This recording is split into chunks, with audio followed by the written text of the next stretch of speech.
Next topic is redox reaction. So अभी हम लोग जो रिवीजन करेंगे वो रिडॉक्स रिएक्शन की है। इलेक्ट्रोकेमिस्ट्री करने के बाद रिडॉक्स रिएक्शन में कुछ रह नहीं जाता, लेकिन फिर भी कुछ ऐसी टर्म्स हैं जो कई बार बच्चे कंफ्यूज हो जाते हैं, इसलिए सिर्फ मैंने इसको लिया है आज टॉपिक। तो पहला है आपके पास इंटरमॉलिक्यूलर रिडॉक्स। इंटरमॉलिक्यूलर रिडॉक्स जो होता है वो डिस्प्लेसमेंट रिएक्शन होता है, या फिर आपके पास एक सिंपल रिडॉक्स रिएक्शन है। तो जब आपने जिंक को सिल्वर ऑक्साइड में डाला, आपके पास जिंक ऑक्साइड प्लस सिल्वर आ गया, that is a intermolecular redox.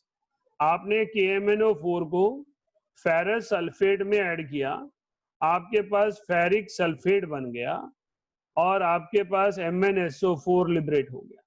That is intermolecular redox, जहां एक मॉलिक्यूल के एटम ऑक्सीडाइज हो रहे हैं और दूसरे मॉलिक्यूल के एटम रिड्यूस हो रहे हैं। इसके बाद आपके पास आता है इंट्रामॉलिक्यूलर रिडॉक्स। इंट्रामॉलिक्यूलर रिडॉक्स का मतलब है आपके पास एक ही मॉलिक्यूल के अंदर दो डिफरेंट एटम हैं, आपके पास उन दोनों की ऑक्सीडेशन और रिडक्शन हो रही है। तो मेरे पास ये रिएक्शन है जहां सिल्वर +1 से 0 में जा रहा है और ऑक्सीजन -2 से 0 में जा रहा है। तो ऑक्सीजन की ऑक्सीडेशन और सिल्वर की रिडक्शन हो रही है।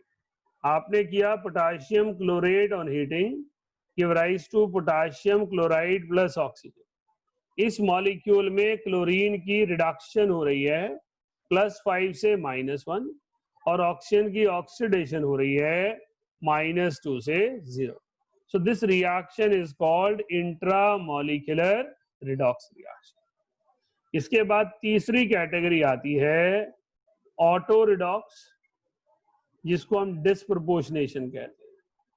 हमने कहा disproportionation is a property of many elements. HNO2 है, ये डिस्प्रोपोर्शनेशन शो करेगा, HNO3 और NO में चला जाएगा। H3PO2 है, डिस्प्रोपोर्शनेशन शो करेगा, H3PO4 और PH3 में चला जाएगा। कॉपर 1 पॉजिटिव है, डिस्प्रोपोर्शनेशन शो करेगा, कॉपर 2 पॉजिटिव और कॉपर में चला जाएगा। गैलियम 1 पॉजिटिव, गैलियम 3 पॉजिटिव और गैलियम में चला जाएगा। इन सारे रिएक्शंस को ऑटो रिडॉक्स और डिस्प्रोपोर्शनेशन कहते हैं। तो जब हम रिडॉक्स रिएक्शन को तैयार करते हैं तो हमारे पास 3 टॉपिक होते हैं: types of reaction, titrations and balancing. Balancing इस स्टेज पर क्विकली करवा पाना वो जायज नहीं है, फिर भी किसी को दिक्कत होगी तो बाद में अगले लेक्चर में कहीं ना कहीं कर लेंगे, आप मैसेज लिख दीजिएगा। लेकिन मुझे लगा जिस चीज को क्विक रिवीजन करवाई जा सकती है वो टाइप ऑफ रिएक्शन और टाइप ऑफ टाइट्रेशंस है। तो आपके पास रिडॉक्स रिएक्शन की टाइप में इंटरमॉलिक्यूलर रिएक्शन है जहां एक ऑक्सीडेंट है दूसरा रिडक्टेंट है। इंट्रामॉलिक्यूलर रिडॉक्स है जहां एक ही मॉलिक्यूल के अंदर एक एलिमेंट के एटम ऑक्सीडाइज होते हैं दूसरे के रिड्यूस होते हैं। ऑटो रिडॉक्स है जिसको आप डिस्प्रोपोर्शनेशन रिएक्शन कह सकते हैं। इसके बाद हमारे पास इस चैप्टर में आ जाता है टाइट्रेशंस। हम टाइट्रेशंस की बात करते हैं तो टाइट्रेशन में प्राइमरीली एक स्टूडेंट को जो तैयार करना चाहिए रिडॉक्स रिएक्शन से वो ये 3 ही टाइट्रेशंस का बेसिक कंसर्न है। KMnO4 is one of the strongest oxidizing agent. It is known as secondary standard क्योंकि इसकी वेरिएबल ऑक्सीडेशन स्टेट है। एसिडिक मीडियम में इसका जो चेंज आता है वो Mn2 पॉजिटिव बनाता है। न्यूट्रल मीडियम में जो चेंज है वो MnO2 है। बेसिक मीडियम में जो चेंज है वो MnO4 2 नेगेटिव और MnO2 दोनों है। तो हमारे पास इन दोनों की ही रिडक्शन पोटेंशियल को हमें ध्यान में रखना है। तो जब हम KMnO4 ले रहे हैं तो Mn2 पॉजिटिव बनेगा तो उसका जो आपका N फैक्टर होगा वो 5 होगा। MnO2 लोगे तो N फैक्टर 3 होगा। MnO4 1 नेगेटिव लोगे तो 1 और 3 होगा। तो KMnO4 की जब आप टाइट्रेशन ले रहे हैं तो ये एग्जामिनर मान के चलता है कि आपको पहले से पता है, इसमें एग्जामिनर ने अपने पास से कुछ नहीं बताना है। राइट? सौरभ क्या पूछना है? सर सेकेंडरी स्टैंडर्ड का मतलब क्या हुआ? सेकेंडरी स्टैंडर्ड के दो मतलब हैं, एक वो सब्सटेंस जिसकी वेरिएबल ऑक्सीडेशन स्टेट है अलग अलग रिएक्शन कंडीशन में, दूसरा जो प्योर फॉर्म में बनाया नहीं जा सकता। तो KMnO4 की वेरिएबल ऑक्सीडेशन स्टेट है एसिडिक, बेसिक और न्यूट्रल में, इसलिए उसको सेकेंडरी स्टैंडर्ड कहा जाता है। ठीक है, थैंक यू। गुरपारस आपको क्या पूछना है? नहीं सर, ठीक है। उसके अलावा ये सेल्फ इंडिकेटर है, इसे कोई और इंडिकेटर की जरूरत नहीं है। जब हम बात करते हैं K2Cr2O7, वो प्राइमरी स्टैंडर्ड है क्योंकि उसके रिडॉक्स रिएक्शन सिर्फ एसिडिक कंडीशन में करवाए जाते हैं। एसिडिक कंडीशन में डाइक्रोमेट आयन क्रोमियम 3 पॉजिटिव में कन्वर्ट होता है और इसका एन फैक्टर यूनिवर्सली 6 रहता है। इसका जो इंडिकेटर है वो डाइफिनाइलअमीन है, तो हमें एक्सटर्नल इंडिकेटर की रिक्वायरमेंट है। तो potassium dichromate is primary standard, it has universal n factor of 6, its titrations are carried out only in acidic condition। Iodine की टाइट्रेशन में एक टाइट्रेशन आती है आयोडीमेट्री। आयोडीमेट्री में ये एक ऑक्सीडाइजिंग एजेंट है और किसी भी रिड्यूसिंग एजेंट को एस्टिमेट करने के काम आता है। तो I2 plus reductant give rise to I negative plus products, that is called iodometry. Standard titration है N1V1 N2V2 बराबर है। सेकेंड टाइट्रेशन है हमारे पास आयोडोमेट्री। आयोडोमेट्री में आपके पास एक बैक टाइट्रेशन है। ये टाइट्रेशन जो है इसमें आयोडीन जो है दोनों काम करता है। It is used for estimation of oxidising agent. ये ऑक्सीडेंट की एस्टिमेशन के लिए यूज होता है। पहले रिएक्शन में ऑक्सीडेंट रिएक्ट करता है I नेगेटिव से, I2 और वेरियस प्रोडक्ट्स बन जाते हैं। सेकेंड रिएक्शन में I2 को हाइपो के साथ ट्रीट किया जाता है, जिसकी वजह से I negative plus H4O6 2 negative बनते हैं। इस टाइट्रेशन को आयोडोमेट्री कहते हैं। इसमें ये कंपाउंड इस कंपाउंड की एस्टिमेशन के लिए है, लेकिन डायरेक्ट कांटेक्ट में नहीं है।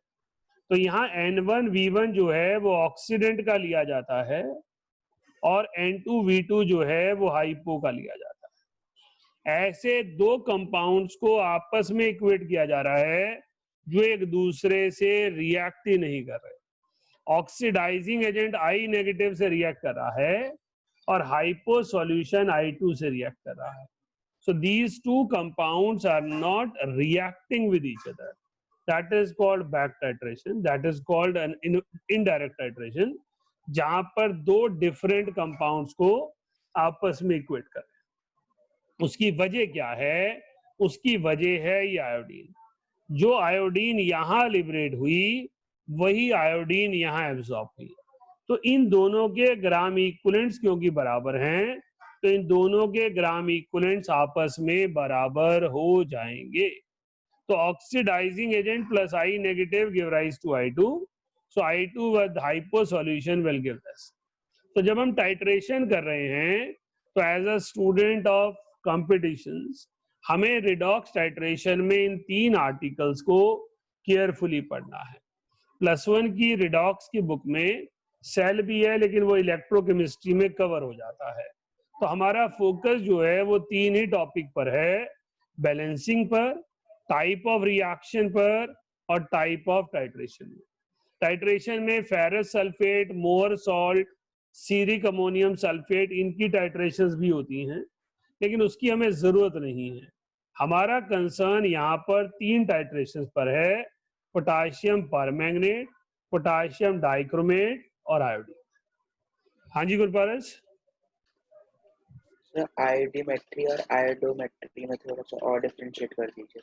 बेटा आयोडीमेट्री जो है वो एक रिड्यूसिंग एजेंट को एस्टिमेट करने का तरीका है। जो दो सब्सटेंसेस की आप एस्टिमेशन करना चाह रहे हैं वो एक दूसरे से डायरेक्टली रिएक्ट कर रहे हैं।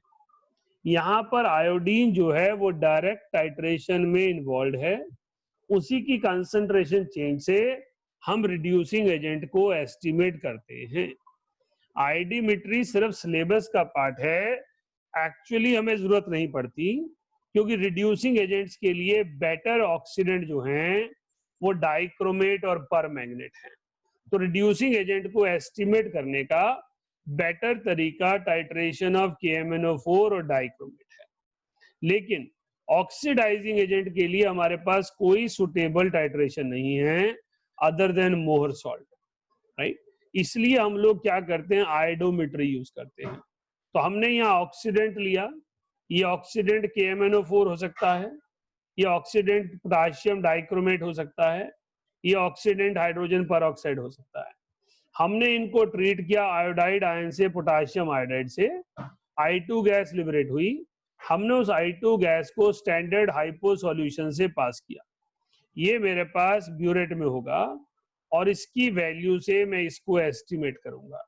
तो ऑक्सीडाइजिंग एजेंट की नॉर्मेलिटी को एस्टिमेट करने के लिए मैं हाइपो यूज कर रहा हूं, लेकिन हाइपो को डायरेक्टली ऑक्सीडाइजिंग एजेंट से रिएक्ट नहीं करवा रहा हूं, क्योंकि ऑक्सीडाइजिंग एजेंट हाइपो में अलग अलग चेंज इंड्यूस कर सकता है।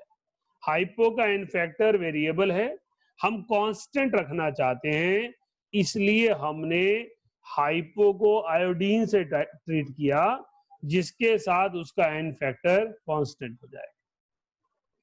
तो iodometry is all about estimation of concentration of oxidizing agent with the help of hypo solution. हाँ जी गुरपारस, ठीक है सर। Next topic